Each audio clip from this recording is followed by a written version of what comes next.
സംസ്ഥാന ഭൂവിനിയോഗ ബോർഡ് രൂപീകരണത്തിന്റെ 50ാം വാർഷികത്തോടനുബന്ധിച്ച് ജില്ലാ പഞ്ചായത്ത് ഹാളിൽ സംഘടിപ്പിച്ച ജില്ലയുടെ വിവിധ ഭൂപടങ്ങളുടെ പ്രദർശനം സമാപിച്ചു. ജില്ലാ പഞ്ചായത്ത് പ്രസിഡന്റ് കെ ബിനിമോൾ സമാപനം ഉദ്ഘാടനം ചെയ്തു.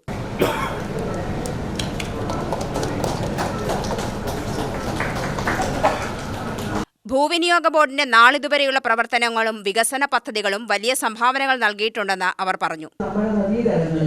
കൃത്യമായി നമ്മുടെ നദീതരങ്ങൾ ഏതർത്ഥത്തിൽ അതിന്റെ ഭൂമി, അതിന്റെ ഒഴുക്ക് തുടങ്ങി ജലത്തിന്റെയും മണ്ണിന്റെയും ഒക്കെ എല്ലാ സംഗതികളും കൃത്യമായ രീതിയിൽ അടയാളപ്പെടുത്തിക്കൊണ്ട് ഏറ്റവും നല്ല പ്രവർത്തനങ്ങൾ നടപ്പിലാക്കാൻ കഴിഞ്ഞ ഒരു ജില്ലയായി പാലക്കാട് ജില്ലയെ മാറ്റിയെടുക്കാൻ സാധിച്ചു എന്നുള്ളതാണ് ഈ പ്രവർത്തനത്തിന്റെ ഏറ്റവും വലിയ പ്രത്യേകതയായി ജില്ലാ പഞ്ചായത്തിനും തോന്നിയിട്ടുള്ളത്. ഇപ്പൊ ഇവിടെ FOBയുടെ പ്രവർത്തകർ തീർച്ചയായിട്ടും ഇവിടെ വന്നിട്ടുള്ളത് ഭാരതപ്പുഴ പുനരുജ്ജീവനവുമായി ബന്ധപ്പെട്ടുകൊണ്ട് ജില്ലാ പഞ്ചായത്തിന്റെ പ്രവർത്തനങ്ങളൊക്കെ അവർ കണ്ണി ചേർന്ന് നിൽക്കുന്നു.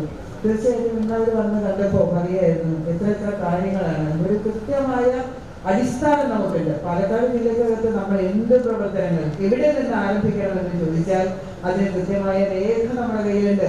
എവിടെ നിന്ന് നമുക്ക് തുടങ്ങാമെന്ന് പറയുമ്പോൾ വസ്തുതകൾ നമുക്ക് മുന്നിലുണ്ട്. അത്തരം വസ്തുതകളെ അടയാളപ്പെടുത്തി വയ്ക്കാൻ ലാൻഡ് യൂസ് ബോർഡിന് സാധിച്ചു എന്നുള്ളതാണ് തീർച്ചയായും 50 വർഷത്തിന്റെ ഏറ്റവും വലിയ മികവാർന്ന പ്രവർത്തനമായി ജില്ലാ പഞ്ചായത്ത് വിലയിരുത്തുന്നത്. ജില്ലയിലെ വിവിധ കോളേജുകളിൽ നിന്നുള്ള ഭൗമശാസ്ത്ര വിദ്യാർത്ഥികളടക്കം നിരവധി പേർ പ്രദർശനം കാണാനെത്തിയിരുന്നു. കോളേജ് വിദ്യാർത്ഥികൾക്ക് ജില്ലയിലെ വിവിധ ഭൂപ്രദേശങ്ങൾ സ്റ്റീരിയോസ്കോപ്പിലൂടെ കാണുന്നതിനും ഭൗമ സവിശേഷതകൾ കണ്ടു മനസ്സിലാക്കുന്നതിനുമുള്ള സൗകര്യവും പ്രദർശനത്തോടൊപ്പം സംഘാടകർ ഒരുക്കിയിരുന്നു. കൂടാതെ സാറ്റലൈറ്റ് ഇമേജുകൾ, ഏരിയൽ ഫോട്ടോകൾ, സെസ്ട്രൽ മാപ്പുകൾ, വിവിധ തീമാറ്റിക് മാപ്പുകൾ എന്നിവയും പ്രദർശനത്തിൽ ഉൾപ്പെടുത്തിയിരുന്നു. വൈസ് പ്രസിഡന്റ് CK ചാമുണ്ണി അധ്യക്ഷത വഹിച്ചു. സെക്രട്ടറി M രാമൻകുട്ടി പുഴയറിവ് കൈപ്പുസ്തകം പ്രകാശനം ചെയ്തു. ചളവറ പഞ്ചായത്ത് പ്രസിഡന്റ് E ചന്ദ്രബാബു നീർത്തട ഭൂപടത്തിന്റെ പ്രകാശനം നിർവഹിച്ചു. പാലക്കാട് പ്രിൻസിപ്പൽ കൃഷി ഓഫീസർ P സിന്ധുദേവി, ജില്ലാ മണ്ണ് സംരക്ഷണ ഓഫീസർ PD സിന്ധു, ജില്ലാ പ്ലാനിംഗ് ഓഫീസർ PR രത്നേഷ് എന്നിവർ പ്രസംഗിച്ചു. ഭൂവിനിയോഗ board deputy director RS Sajeev സ്വാഗതവും അസിസ്റ്റന്റ് ഡയറക്ടർ KM ലക്ഷ്മി നന്ദിയും പറഞ്ഞു. UTV news Palakkad.